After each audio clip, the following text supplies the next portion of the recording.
More marauders ahead. They hunt in packs. You'll have to get through them to find the behemoth. I will. Well, the day has finally come to review Behemoth on PSVR2, and maybe you saw that Behemoth is getting a day one patch, so this review is based on the review version given to the press and is considered of a good representation of the final game you will play.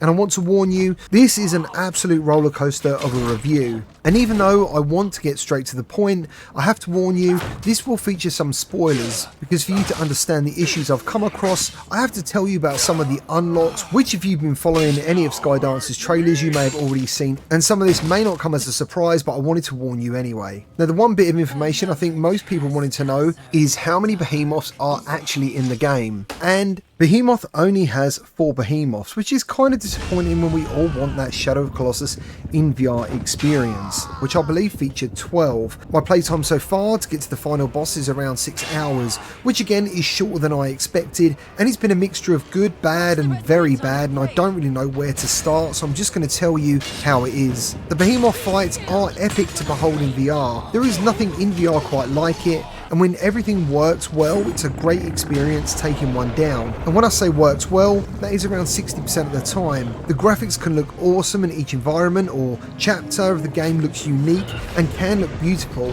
And just to quickly mention, Behemoth does use reprojection. I wouldn't say it's too noticeable, but it's definitely there, and I'm also pleased to report there's really good headset haptics and controller haptics. But if you look too hard, there's just plenty of issues going on in the background. Most of Behemoth's time is spent fighting 4 types of enemies and some extra harder mid-level bosses, and upon killing these bosses, you can collect their helmets to display in your trophy room. The combat, if you give yourself to it and roleplay, can be satisfying with parrying, which works really well, but using the strength ability, which you can upgrade throughout the game, giving you extra speed, extra health upon kills, and even a homing attack when you throw the sword, kind of nerfs the combat. You end up waiting for your power to recharge, which takes around 10 to 15 seconds, and then you just bowl straight back in, killing everything pretty easily. And even though the game has lots of weapons, you just end up using the same 3, and these 3 are classed as the master weapons of the game. They cannot be lost, and can all be upgraded by collecting metal resin, which you melt at a forge,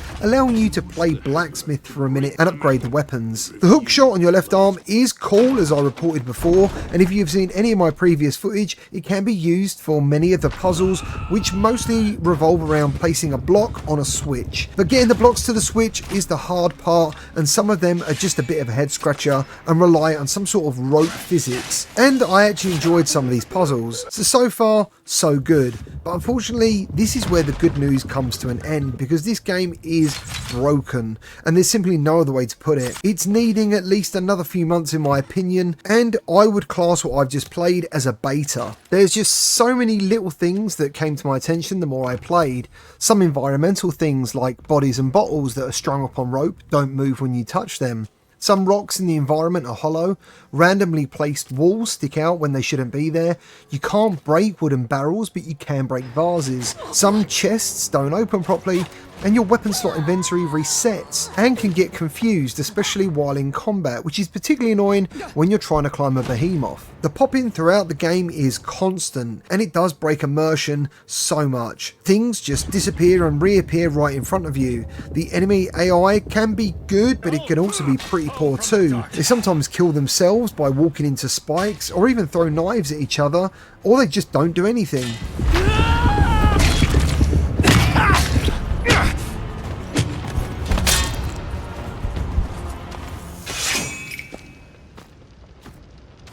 Many times archers just animated firing an arrow, but there is no arrow. They just stand there, or they're stuck in the ground, and since you spend the majority of the time in Behemoth fighting these guys, these issues can get tiresome. Then there's parts of the game that are literally unpassable. Gates that reappear once you die, causing you to have to go back to previous saves to get past them, and the worst glitch of all this mess was the bow. Now, to be clear, the axe and the bow are not just weapons, they're used for some puzzle elements, and the bow literally disappeared after the last Behemoth fight, and I figured this was some sort of plan to make the game harder, or I just didn't need it anymore, which was annoying because I'd spent time collecting the resin to upgrade it. But it turns out it was a bug, and you need the bow to complete the game, and that's why I couldn't finish it for this review. And the only way to actually get to the boss was to simply try and cheat physics and slide along walls and do stupid jumps. Overall, I've came away massively underwhelmed by what should have been a fantastic experience. I now know why these were handpicked sections created for the demos, because outside of those moments, it's one of the poorest AAA VR games I've played in a long time,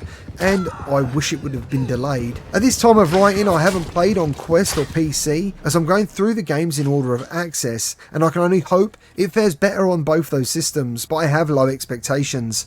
I'll leave those videos at the end of this one, and to summarise, I'm not saying Behemoth is a bad game. I really like the story, the environments, and as I said, when it's all working it feels great to play. And there is a few moments in the Behemoth fights that I simply won't forget. They were absolutely epic. But the moments it is all working are so infrequent. The day one patch might change things, but from what I've seen, I would say hold off buying on PSVR2 for at least a month till this stuff is fixed. And I'm really sorry to be the bearer of bad news, because like you, I was very much excited to play this. As always, I hope this video helps you make a decision. Please leave a like and subscribe if you enjoy VR content, and if you pick up this game, please let others know your experience of it down in the comments. And I'll see you on the next one.